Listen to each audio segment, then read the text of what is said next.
What is up, guys? I'm back again for another episode of the Daily Crypto News. It is now Thursday, meaning that we only have today's episode and tomorrow's episode left. As always, guys, we like to welcome you over to the Daily Crypto News. Myself, name is Vibin. My brother's name is Scott Tripp, aka the Crypto Beast, one of the admins over here at BigONE. Scott is the admin, and he also handles the social media content. As you guys know by now, we like to take a couple minutes out of our day, kind of go through some of the crypto headlines, pick out a few, and just bring them up to you guys and see what you think about them. But before we get started today, as you guys know, recently we kind of changed the segment before we got into the news. So Scott can introduce himself. We like to go over to him for the daily sentiment because Scott's always on social media looking at you guys' comments on Telegram, Twitter, Facebook. So we just like to go to him for what the vibe has been in a sense, or the sentiment over the market today. So what do you got for us, Scott? I would say there's a little bit of uncertainty for sure, but I wouldn't say it's totally negative either. There is, I don't know, it's a neutral feeling. That's the way I'll say, neutral. Yeah, I like that. I mean, I've been hearing all kinds of news today. You know, I've seen things online where people are talking about meme coins are about to go on a run and things are about to happen here. There are, I like the word uncertainty, right? Because there is an expiry that happens tomorrow with Bitcoin. So you don't see this massive push the night before because then that gives the bears too much pressure to sell. I think it'll be a little bit boring. So I think you're spot on with the sentiment today. But without further ado, we're going to jump right into the crypto news today. My first headline is actually coming from Cointelegraph.com. The headline reads, GameStop partners with Immutable X for NFT marketplace, announces $100 million grant for creators. So on Thursday, iconic brick and mortar video game retailer GameStop announced a partnership with Layer 2 NFTs on the Ethereum scaling solution Immutable X to develop GameStop NFTs to the marketplace. GameStop will utilize Immutable's technology for trading and minting NFTs. Immutable developers claim that the new NFT marketplace will be 100% carbon neutral with no gas fees. In addition, both Immutable X and GameStop will launch a $100 million grant program denominated in IMX tokens for NFT content creators and tech developers, although GameStop will receive the rights to up to $150 million in IMX tokens upon accomplishing certain business milestones. And it's kind of funny because this kind of went both ways. I mean, some of the people are online saying that you guys would do anything to stay in business, kind of, investing in any fad that's out, and then, somebody from GameStop, the marketplace, okay. So yeah, in the same from the people from the GameStop, they released something they released a statement saying GameStop would not integrate any blockchain protocol other than Layer 1 and Loop Ring into their NFT marketplace without having first integrated Immutable. So, I mean, I think, you're going to always have some people that think that NFTs are a fad, right? And think that they don't have any utility. But that would be more of your old school game players or your old school GameStop type of guys, right? Like they're looking for something where you're bringing a game into their store, sitting on the shelf. They can go rent it, take it back. You know, that old feeling where you were able to go into the store and actually get the game, something tangible. So I think that they may be a little bit lost here, but I think this is really good, a good deal for NFTs on Immutable as well as, with GameStop. I mean, we know GameStop or not only GameStop, but some of those entertainment type of businesses have actually had to transcend their business to try to keep up with the new markets that's coming up with NFTs and digital currencies and things of that nature, digital properties, I would say. But yeah, I think it was pretty cool. What's funny is I know we talked about Nintendo before, and same kind of idea with NFTs, and they weren't really willing to pursue play to earn, but here's a statement from them right now. Nintendo considering a way to utilize NFTs in a way that doesn't diminish joy. The developer of Super Mario and Pokemon franchise cares more about providing a good experience for its players rather than winning a console race. After releasing its financial results report, Nintendo had a live question and answer when they reportedly expressed interest in the potential of the metaverse when it comes to introducing blockchain and non-fungible token technology into their video games.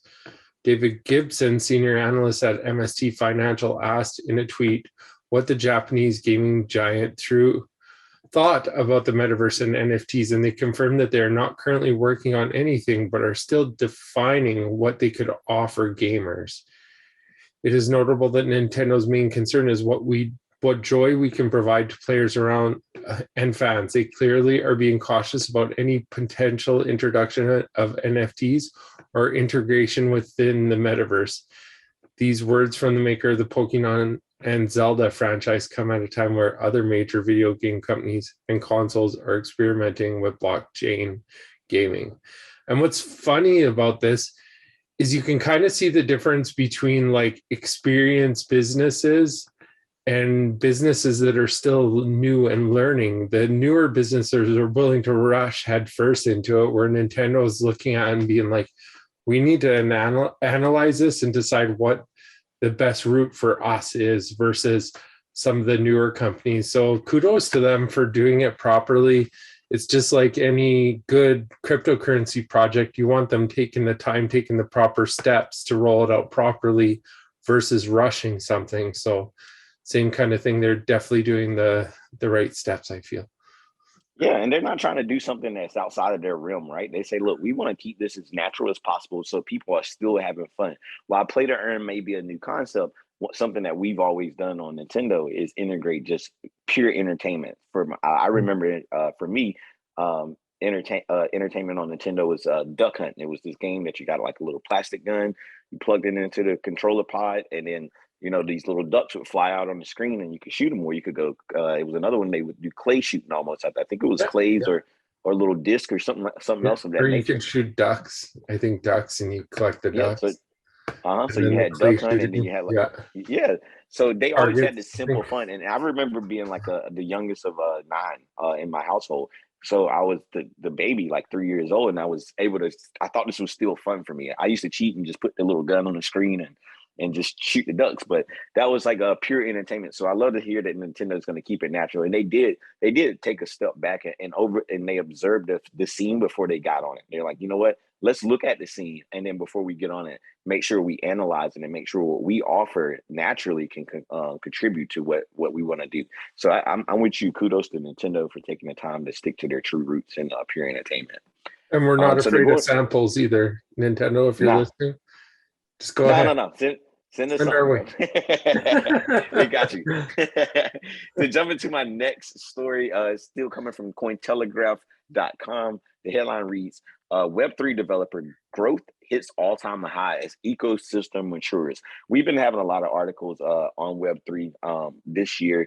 It's been a little bit of confusion what it is, and we'll see what this article says. So Web3 may be one of the biggest buzzwords of 2022, but the idea of creating an entirely decentralized platform to host decentralized applications has been a vision of crypto currency or crypto communities.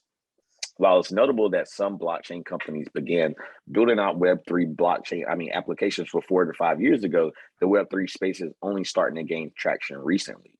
The recent growth for Web3 was highlighted in a new report from Electric Capital, a venture capital firm that has been investing in Web3 companies since 2018. The Electric Capital 2021 developer report analyzed data from nearly 500,000 code repositories and 160 million code comments across Web3, finding that over 34,000 new developers committed to code to Web3 projects in 2021. That's the highest number in history of Web3 development.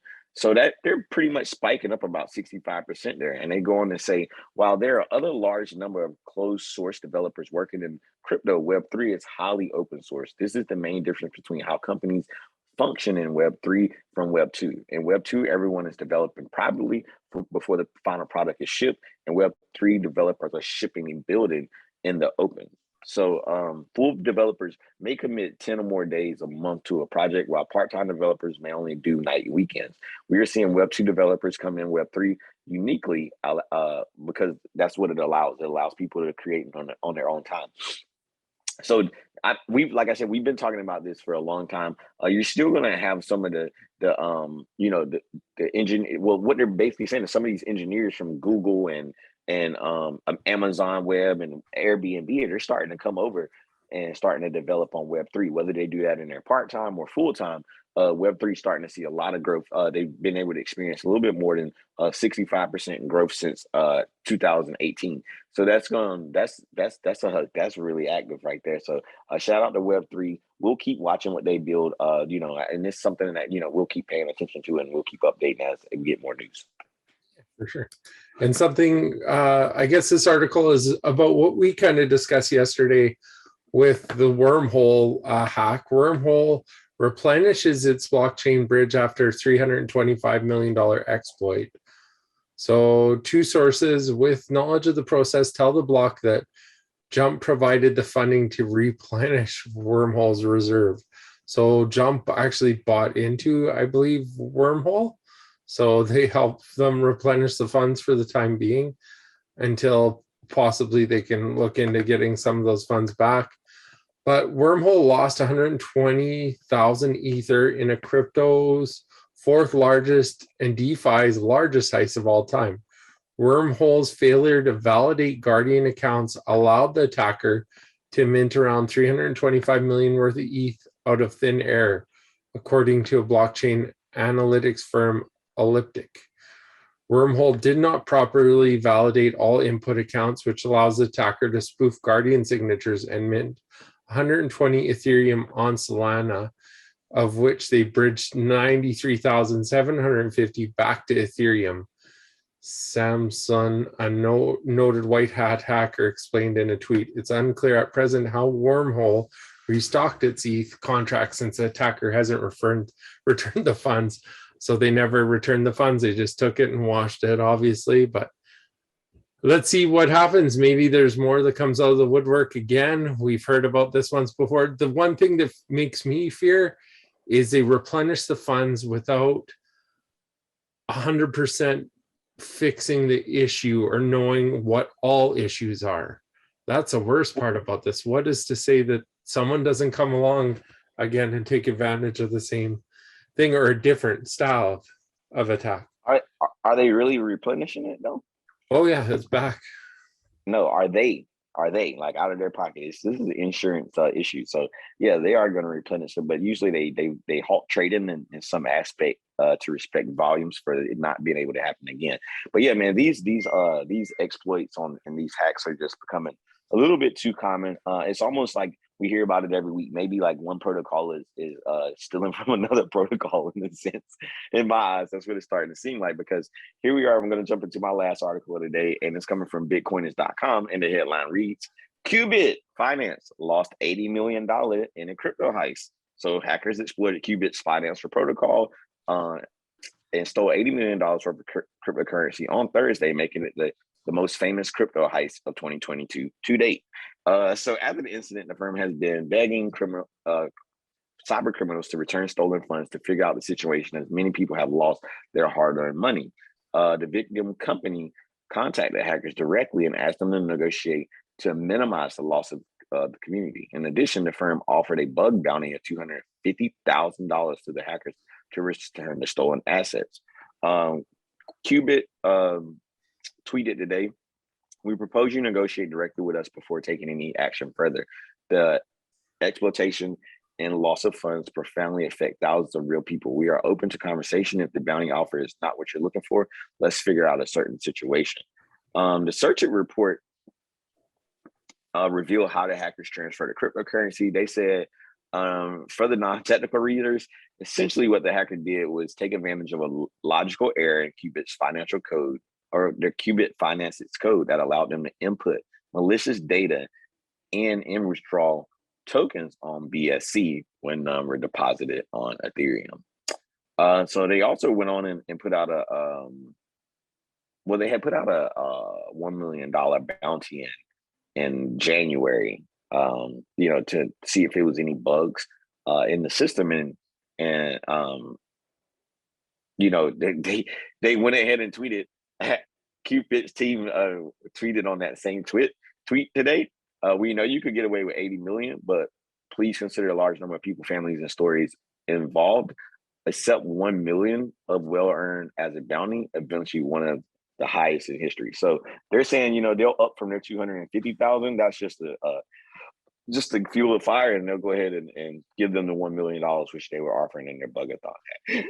So just sad to see, more of these backdoor hacks and on bridge hacks and things of that nature. I mean, we gotta, I guess we, in some form of fashion, we almost got to become numb to it in a sense, Scott, because we also have to realize that these are open source protocols, and the code is easily, out there. So it's not hard for somebody, even though you've been able to go out there and do these DeFi lending platform and things, and they've been able to work.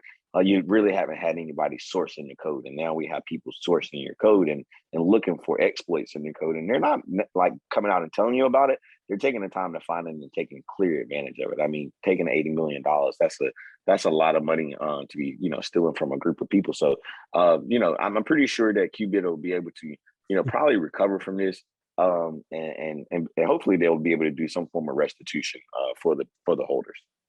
Yeah, that's total.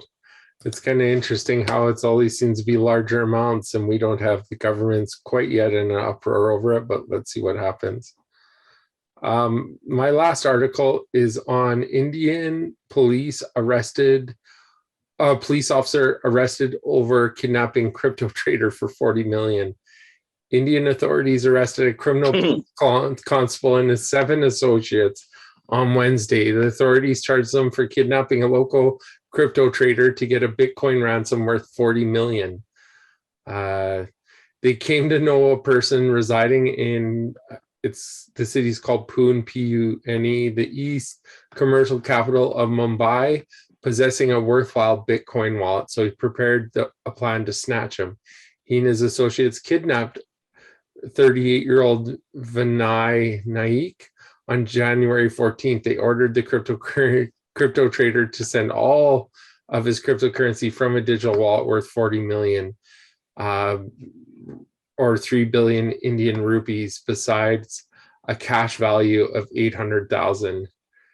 The police were on their tail and the kidnappers realized it, so they let Naik go after brief consideration, and then the criminals were arrested afterwards. What's funny is that guy probably is like, hell no, I'm not giving you my wallet key. You guys can pound sand. You take me hostage or not. I wouldn't hand over $40 million. You could shoot me first. You're never gonna get it. I think people got to be careful. We have influencers all the time flaunting their wallets on social media and things like of that nature. Guys, you don't have to prove anybody that you're trading or trading respectfully, right? Like, if you know what you're doing, that's fine. You don't have to go out and tell everybody. You got to be careful, because there are malicious people out there looking for a come up, and even though it may be easy to say, hey, I'm not going to give you my keys or my private my seed phrase. If it's life or death and you have a family and they put your family in danger, it may change the ball game. So luckily for this guy, it doesn't seem like he had any of that, at least not in the moment. So glad that he's okay. But yeah, it definitely was something that was. I read about it earlier, but I was like, man, at first I thought it was funny, but I was like, man, that could be a scary situation if it was the right people. But without further ado, guys, we're going to jump over to the last segment of the day.